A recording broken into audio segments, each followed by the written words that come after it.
संशोधन विधेयक 2019 को 9 दिसंबर 2019 में लोकसभा ने पास कर दिया है।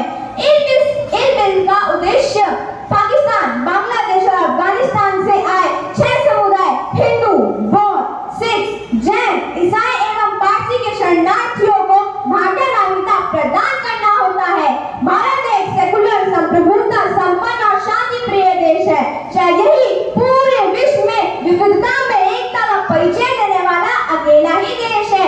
शायद यही कारण है कि कई देशों के नागरिक भारतीय नागरिकता पाने को आतुर रहते हैं। हाल ही में संसद ने नागरिकता संशोधन विधेयक 2019 को पारित किया, जब राष्ट्रपति की मंजूरी मिलने के बाद अब अधिनियम बन गया है। नागरिकता संशोधन अधिनियम 2019 को नागरिकता अधिनियम 1955 में संशोधन करने के लिए लाया गया है।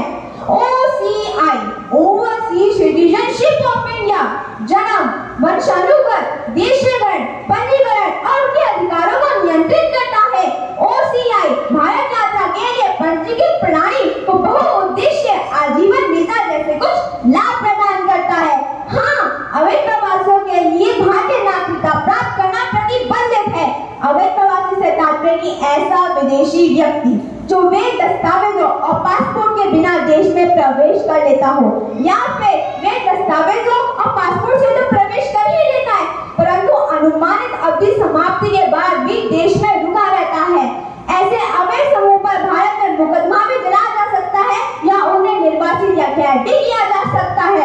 सितंबर 2015 और जुलाई 2016 को भारत सरकार ने ऐसे कुछ अवैध समूह को निर्वासित या कैद करने की छूट दी है।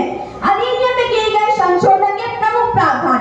विधेयक में किए गए संशोधन के अनुसार 31 दिसंबर 2014 या उससे पहले पाकिस्तान, अफगानिस्तान और बांग्लादेश से आए हिंदू, बौद्ध, सिख, जैन और ईसाई को अवैध प्रवासी नहीं माना जाएगा।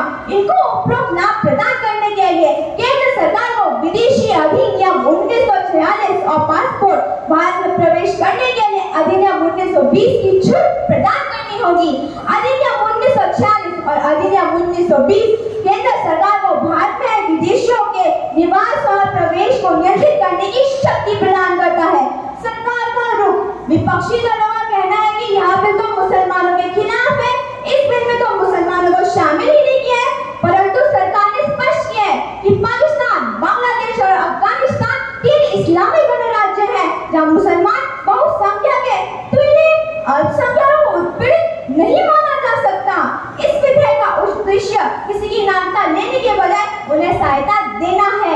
यह विधेयक उन सभी के लिए वरदान रूप में है जो विभाजन का शिकार हुए और अब 3 लोकतांत्रिक इस्लामी गणराज्य में परिवर्तित हो गए।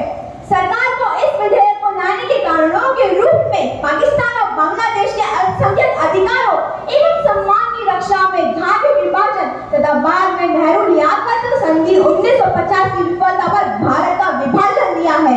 आजादी के बाद 2 बार भारत ने माना है कि उसके पड़ोस में रह रहे अल्पसंख्यक अब उसकी जिम्मेदारी है। सबसे पहले विधेयक के तुरंत बाद 1972 में इंदिरा मुजीब के दौरान 10,20,000 से भी अधिक शरणार्थियों को आश्रय दिया था। यह वो ऐतिहासिक तथ्य है कि इन दोनों अवसरों पर केवल हिंदू, बौद्ध, सिख, ईसाई ही भारत के शरण आए थे।